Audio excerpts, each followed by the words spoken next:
US Navy destroyers are now operating around the clock. No gaps, no downtime, 24-hour combat patrols across the Strait of Hormuz. And above them, F-35 fighter jets are on standby, engines running, ready to launch within minutes. That only happens when something is close to breaking, because this is not routine deployment, and it's not just a show of force. This is a system under pressure.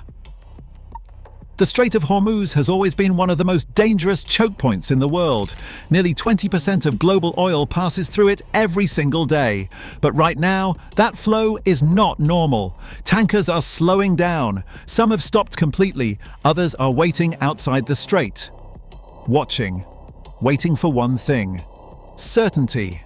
And that is exactly what does not exist right now, because even with an overwhelming United States presence, the corridor itself is not fully controlled, and that is where things get dangerous. Because in a place like Hormuz, you do not need a full-scale attack to disrupt the system. You need one moment, one drone slipping through, one vessel getting too close, one miscalculation that no one reacts to fast enough. And suddenly, everything stops. That is the reality of operating in a compressed corridor like this, which is why destroyers are no longer just patrolling, they are controlling. Guided missile destroyers are built for this kind of environment. They carry some of the most advanced radar systems in the world. They can track dozens of targets at once, air, surface, and missile threats simultaneously. They are designed to respond instantly. And right now, that instant response is everything. Because speed is what defines control here. If something appears on radar, there is no time to escalate slowly, no time to wait for confirmation. You either react immediately or you lose control of the situation. That's why these patrols are running 24 hours a day, 7 days a week. Because gaps create opportunity. And opportunity is exactly what instability needs. But this is where things shift. Because even destroyers aren't enough on their own. The threat environment doesn't stay on the surface. It moves. Low-altitude drones, fast-moving targets, unpredictable flight paths, things that don't behave like traditional threats.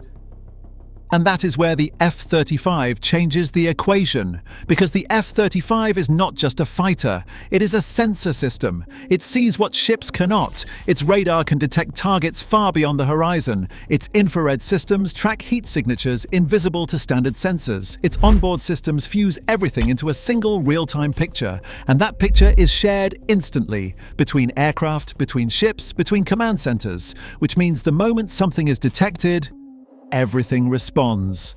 That is the advantage. Because detection is no longer the problem. Reaction is. And that's why these jets are sitting on Scramble alert, because this is the part no one talks about.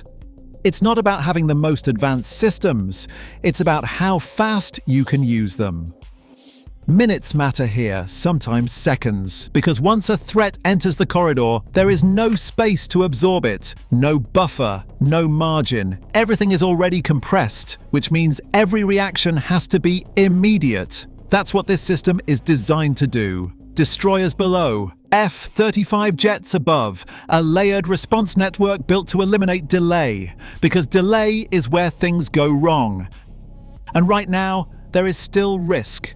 Even after weeks of pressure, even after strikes, even after overwhelming force has already been demonstrated. The system isn't fully stable, and that's what's driving this posture, because this isn't escalation, it's persistence, a constant, unbroken presence designed to remove uncertainty. Because uncertainty is what's keeping ships from moving, not just actual threats, but the possibility of them. And in a corridor like this, perception matters just as much as reality. If operators believe the risk is too high, they don't move. And when they don't move, the entire system stalls. That's exactly what's happening now. Tankers waiting, routes delayed, markets reacting in real time. Because this corridor isn't just a physical space, it's a global system. And that system runs on confidence. That's what these patrols are really trying to restore. Not just control, but confidence in that control. Because once ships start moving again, everything else stabilizes. But until that happens, this posture doesn't change. No gaps, no downtime. Destroyers rotating continuously, aircraft ready to launch at any moment, because even a single lapse could reset everything. And that's what makes this moment so fragile, because control isn't something you establish once, it's something you maintain, every hour, every minute. Especially in a place like this, where one mistake doesn't stay contained.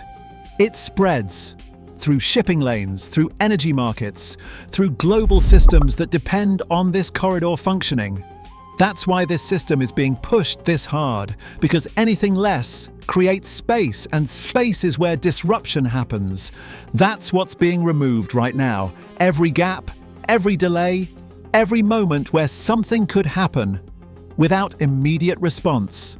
Because once those gaps are gone, everything changes. Ships move again. Confidence returns. The corridor stabilizes. Until then, this continues. Destroyers on constant patrol, F-35s ready to launch, a system operating at maximum readiness. Not because something has already happened, but because something still could. And in the Strait of Hormuz, that possibility is enough to change everything. Because control here is not about power, it's about timing. And right now, every second counts, because this is the part most people underestimate. Control in a place like the Strait of Hormuz doesn't fail all at once, it fails gradually. First, a delay, then hesitation, then uncertainty spreads across every ship waiting outside the corridor. And once that uncertainty reaches a certain point, movement stops completely. Not because the threat is overwhelming, but because the risk is no longer predictable. That's the difference between a dangerous environment and an uncontrollable one. And right now, the system is sitting right on that edge, because even a single successful disruption doesn't just affect one ship.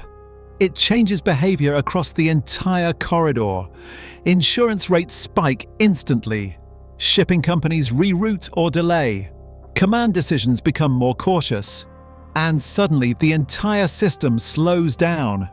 That's why speed matters more than firepower here, because this isn't about destroying threats after they appear, it's about preventing them from ever becoming events. And that requires something very specific. Continuous pressure.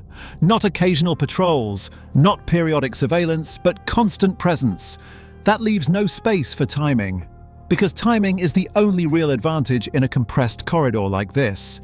If a drone can launch at the right moment, if a vessel can approach undetected for just long enough, if something happens during a gap, that's all it takes. And once that moment happens, everything reacts. That's what this system is designed to prevent. Not escalation, not confrontation, but moments. Moments where control can slip, even briefly, because in the Strait of Hormuz, a few minutes of lost control can take days to recover from. And that's why there are no gaps anymore. Because gaps are where instability begins.